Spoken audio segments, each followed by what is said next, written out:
parole aux associations.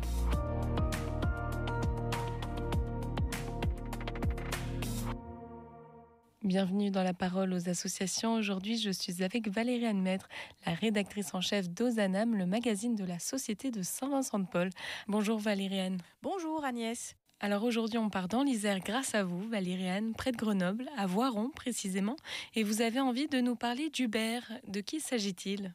Hubert est un bénévole de la Société de Saint-Vincent-de-Paul depuis plusieurs années à Voiron. Alors Hubert, il m'a envoyé un message la semaine dernière pour me parler d'une action menée dans le lycée de sa ville. L'animatrice en pastorale a proposé aux jeunes de trouver une mission de bénévolat pour l'année. Oh Agnès, rien de très contraignant, on demande aux jeunes de donner quelques heures, voire un peu plus, à une association de leur choix. Et pour qu'ils puissent trouver une structure qui leur convienne, le lycée a organisé un grand forum et invité plein d'assos. Hubert et son équipe ont donc franchi les portes du lycée avec des affiches, des flyers, leur chasuble bleu et un grand sourire. Et pendant une demi-journée, ils ont présenté la Société de Saint-Vincent-de-Paul aux jeunes et surtout raconté leurs actions. Ils ont en particulier mentionné le repas partagé avec des personnes isolées. Une fois par mois, les bénévoles organisent un déjeuner convivial. Chacun amène un plat, une boisson, un petit quelque chose à manger et tout le monde partage les plats. Alors, a proposé Hubert aux jeunes, pourquoi ne pas venir passer un petit moment avec nous la prochaine fois ? Et alors, est-ce que Hubert a recruté les jeunes ? Les jeunes ont été très intéressés par l'idée. Ils devraient commencer en janvier prochain. L'objectif de cette proposition simple, c'est d'abord de leur donner envie. On sait bien aujourd'hui, Agnès, que c'est difficile pour tout le monde de s'engager dans la durée. Alors d'autant plus quand on est lycéen, il y a le bac, Parcoursup, les parents, les copains. Mais voilà, venir pendant 2 heures, partager un repas avec des gens qui sont en fragilité, c'est déjà un début. Hubert m'a aussi précisé qu'il sait que ces lycéens vont échanger avec leurs parents, lesquels pourront découvrir l'association et qui sait devenir bénévole ou décider de faire un don pour soutenir les actions de l'équipe. Alors bien sûr, l'action d'Hubert n'est pas isolée. Depuis longtemps, plusieurs bénévoles font le tour des établissements scolaires pour présenter l'association.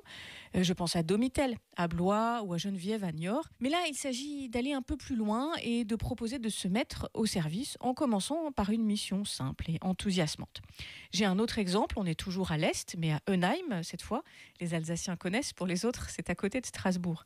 En septembre dernier, lors des Journées du patrimoine, la présidente de l'équipe locale, elle s'appelle Maria, a proposé à des jeunes de l'aider à accueillir les visiteurs. Parce que l'équipe de la Société de Saint-Vincent-de-Paul, elle est installée dans une ancienne chapelle du XIIIe siècle, un très bel endroit à découvrir avec une architecture typique locale. Maria, les bénévoles et puis les jeunes étudiants ont proposé des visites guidées de cette chapelle au grand public. Une belle occasion pour faire connaître la Société de Saint-Vincent-de-Paul, mais aussi de trouver de nouveaux volontaires. Et ça a marché parce que 4 des jeunes étudiants participant en visite ont décidé de devenir bénévoles. C'est une belle façon de rejoindre une équipe. En effet, finalement, le bénévolat, c'est à peu près pour tous les âges. Alors complètement Agnès, avec des actions pour tout le monde. En Haute-Loire, il y a certains bénévoles qui sont assez âgés, ils ont du mal à se déplacer même pour aller aux réunions de la Société de Saint-Vincent-de-Paul. Alors ils poursuivent leur service d'une autre façon et c'est très beau Agnès. Ce sont les bénévoles priants. On leur confie des intentions de prière et ainsi ils soutiennent spirituellement toute l'équipe de bénévoles et les personnes accompagnées. Et moi, je trouve ça super. Une asso qui peut trouver des missions adaptées à tous les bénévoles, quel que soit leur âge ou leur condition physique, c'est quand même chouette. Merci Valérie Anne et j'invite nos auditeurs et auditrices à se rendre sur le site internet ssvp.fr pour trouver l'équipe locale la plus proche. À très bientôt.